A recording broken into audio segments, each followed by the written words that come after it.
আপনি টাকা দিচ্ছেন কেন? আপনি কে হাত দিচ্ছেন কেন? আপনি কে হাত দিচ্ছেন কেন?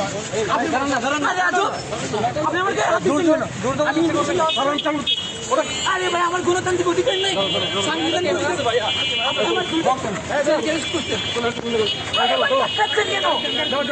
আপনি টাকাচ্ছেন কেন? আপনি চুল করে দিচ্ছেন নাকি? আপনি কাজ করছেন, আপনি আইনের বিরোধী কাজ করছেন। সাংবিধানিক অনুচ্ছেদে আমি কাজ করছি।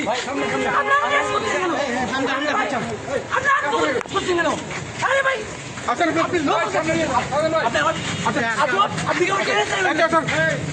আরে ভাই, ফুটবল আমার অপরাধ কি? আমি অপরাধ কি বলবো? আমি অপরাধ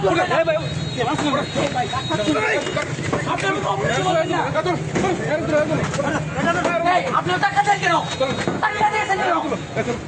আপনি আইন বিরোধী কাজ করছেন। আমি ইনফরমেশন দিয়েছি, আইন বিরোধী কাজ করছেন কেন? এরা আগে থেকে আমাদের দ্রব্যমূল্যের প্রোগ্রাম ছিল, আগে থেকে অবগতি করা ছিল। পুলিশ আমাদের দুজন ছেলেকে অ্যারেস্ট করেছে এবং কোনো ধরনের অপরাধ ছাড়া আমি এখানে এসেছি, ওদের সাথে কথা বলেছি যে কেন আমার দুটো ভাইকে অ্যারেস্ট করা হলো, রাজু এবং সুমন, তাদেরকে কেন অ্যারেস্ট করা হলো। উনি কোনো কথা না বলে, কথা সুযোগ না দিয়ে উনি জোর করে কিভাবে জবরদস্তি করেছে আপনি দেখেছেন। এই সরকার কিছু আমরা আসলে আর কিছু বলেন নাই, তার যেটা করেছে